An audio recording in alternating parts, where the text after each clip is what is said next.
Hi everyone, welcome back. My name is Chelsea. I'm an Australian living in Paris and I love all things fashion, sewing, all things French, and I love living here. I think that was the exact same thing I said in my previous video, but it's true. Today I want to show you some of my sewing favorites at the moment, including fabric stores in Paris, favorite sewing patterns, little tools, and some really helpful resources that you might enjoy.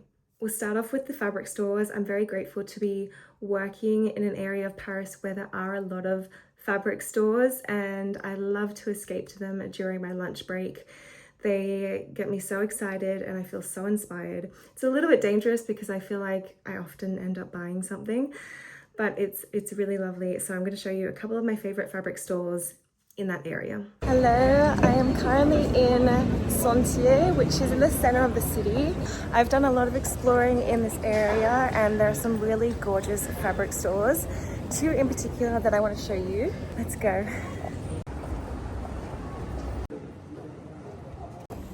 There are a lot of wholesalers in this area, so sometimes when you go into a store you have to ask, do you sell by the meter?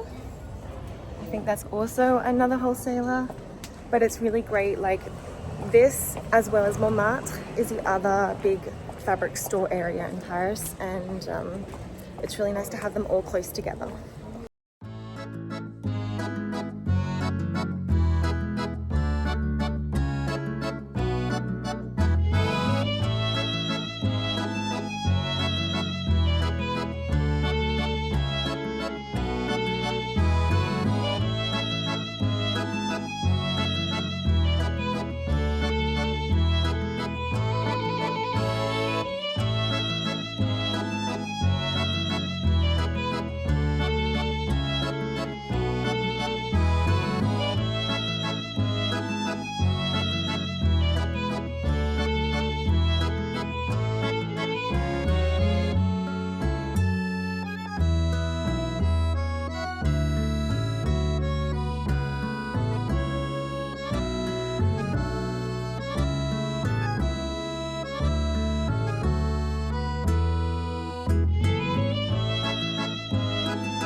Well, that was a good find. I wasn't expecting to see that. Just goes to show that when you're exploring this area, there's so many little hidden gems and still things that I'm discovering. I thought I knew this area pretty well, but turns out maybe I don't as much as I thought.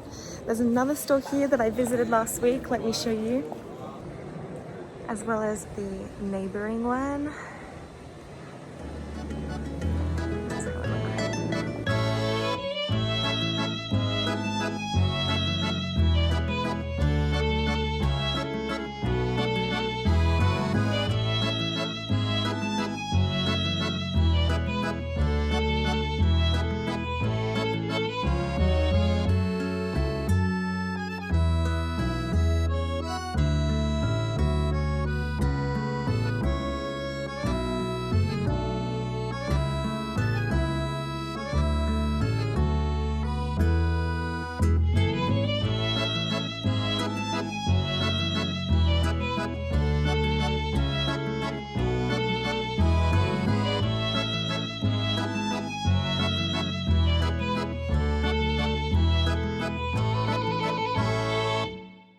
But this one in particular, across the road there, I want to show you.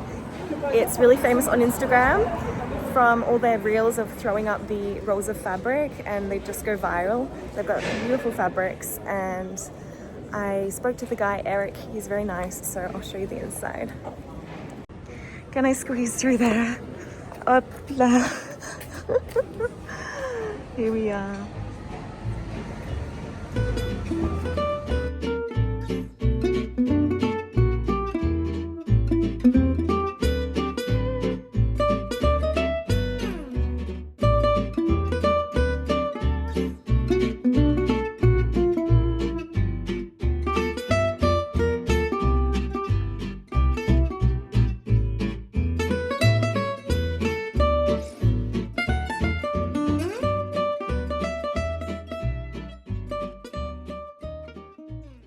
Okay, this is the last store I want to show you in this area.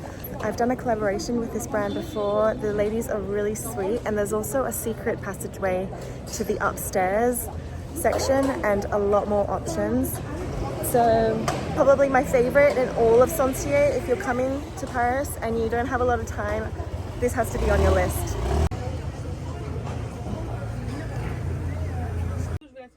Merci. Là, si vous voulez, c'est rangé. En fait, j'avais commencé à ranger, mais on a eu 3 arrivages en même temps. Cool, ok, c'est super. Merci. So sweet.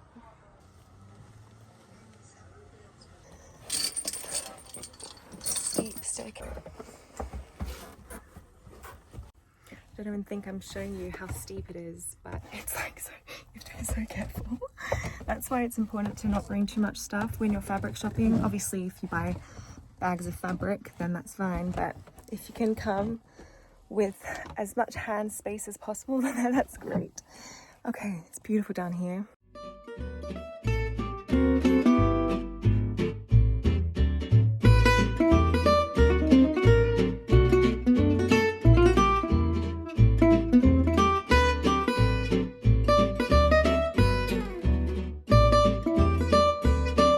En fait, tout ce qui est volumineux, etc., ça peut se faire avec ça.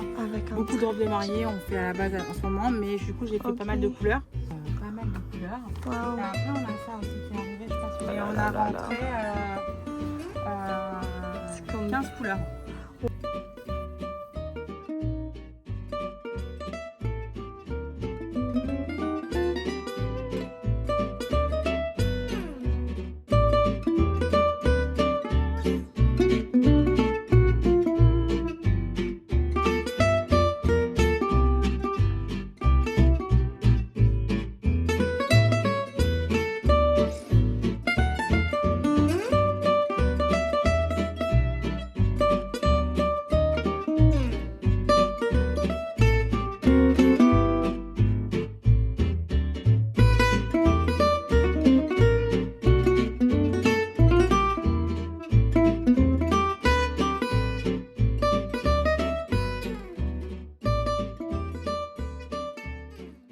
Hello, it is Friday. I am on my lunch break and I'm going to take the train, the metro, to another of my favorite fabric stores that I actually visited last weekend and spoke briefly about.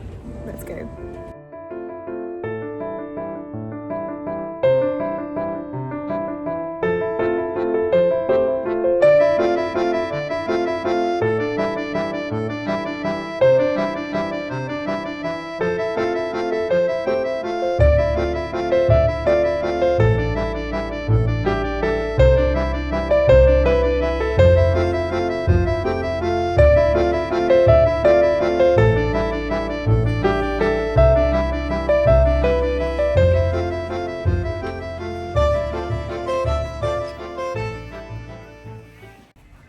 So this is where I came last weekend to choose some buttons for the dress I made and also for a crochet class, and I had so much fun. They also have sewing classes. I think they've got knitting, just lots of really cute crafty workshops. And my teacher Isabel was great. She was French but also spoke English. I didn't need her to speak English, but she wanted to practice with me. So it was really nice. Got some patterns as well.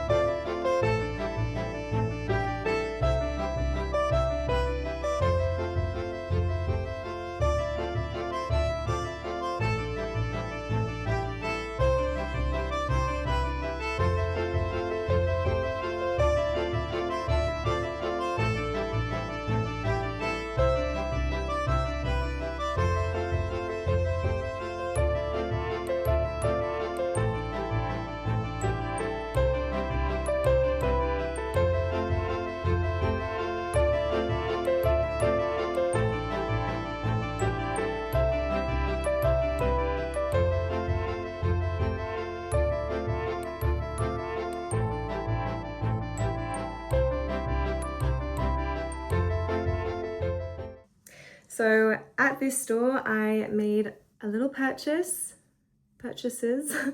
I got this flower because I want to make this pattern. I picked up this sewing pattern last year in a secondhand store. It's a thrift store dedicated to sewing and craft supplies. Highly recommend if you live in Sydney. I found this pattern, I think for like 50 cents. I think it's a pajama set, but on this set there's a flower, and I thought that was just like really chic, really cool, but I don't think it's actually part of the pattern itself. So I saw this in store and I decided to get it. I thought it could make a really nice accessory on this outfit, but also as a brooch on my bag, in my hair. I don't know, I just thought it was really pretty, and I think I was having a bit of a bad day, so it was a bit of a comfort purchase, let's just say that. And then I got this fabric as well. I don't actually know what it is. It feels a bit like double gauze cotton, really soft baby fabric, a little bit stretchy. This is the pattern that I want to make out of it. So this gorgeous off the shoulder top.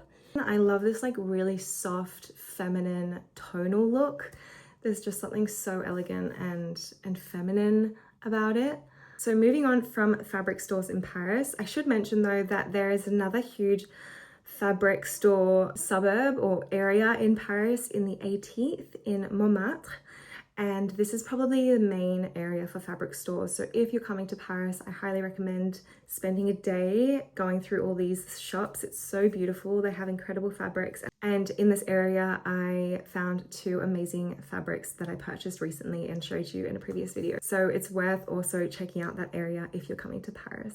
I want to show you some of my favorite tools that I've been loving at the moment. It feels like something very obvious as a seamstress to talk about, but I love my magnetic pin cushion wristband. I did used to have a actual pin cushion that I wore, but I don't know, there's just something so practical about this. You know why I especially love it? It's because when I spill my pins or I just drop a lot of pins while I'm sewing, all I have to do is just take this off like this, hold it straight, and I just kind of like hover it over the floor and it just picks up all my lost pins. I got it for a couple of dollars online and you don't need to spend a lot. I see them in stores sometimes for like 20 euros and you don't need to be spending that much on these things, but I just find it a really helpful tool while I'm sewing.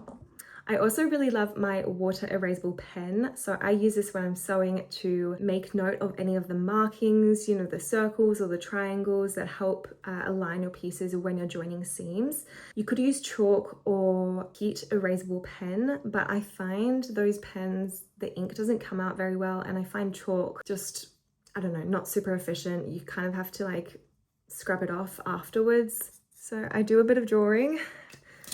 I'm almost out of water. Completely, we should just go like that, disappears. Even if I iron the fabric, it's not going to make the ink permanent. It's just super helpful, and like the tip is really fine. I just think that's a really worthwhile investment in your sewing toolkit. This is a LED light that I love to use for making reels and just taking pictures. You don't necessarily have to be a content creator to buy one of these or to find them useful. I think it's really nice to take photos of your work during, but especially after, and just celebrate your handiwork. I also only got this for a couple of dollars and it just sits on my phone, either landscape or portrait. I think it's a really worthwhile investment, even if you're not posting necessarily. This is my bag of thread, and in here are a bunch of personalized labels that I got printed with a brand called Wonder Label. It was really cheap. You can choose the font, the color, the actual fabric of the label, and I love inserting these into my personal projects, even if I'm not selling them and I'm just wearing them myself. It's really nice to have them a bit personalized and, once again, celebrate your handiwork. I also really wanted to share a reel that I came across recently all about sewing machine feet. I'm only familiar with the basic sewing machine foot, zipper foot, buttonhole foot, and the rolled hem foot, but I know that there are so many other types of sewing machine feet and feet. One way that we can improve our sewing skills is starting to learn different techniques and incorporating different tools that can help us create these different techniques. I really want to buy one of those big kits with all the different machine feet. I think that would be really useful. I'm so happy when I find content like this about sewing because it's so useful, and I just love social media for that reason. Like, you can just learn so much from it. I'd love to finish with a quote that is, I guess, related to my sewing endeavors. I have it on the wall just here. It's one of my favorite quotes ever, and it says, "Doing nothing at all versus small, consistent effort." And if you see, like, obviously doing nothing at all gets the same result, but even just putting in a little bit of effort every now and then, you still get a pretty significant change. And I think that's an encouragement. Sometimes I'm so tired after work that I don't want to do any sewing, but I know just like doing a couple of things, preparing a PDF sewing pattern, inserting a sleeve, cutting out a couple of pieces, like, it all adds up and it's not wasted. Even if we don't wear the item specifically, our skills will compound and we will get better over time. That idea that we just need to be consistent in our goals can be applied to not just sewing, but all areas of our life. So with that, I'm going to finish, and I wish you very happy sewing for this next coming week. Bisous!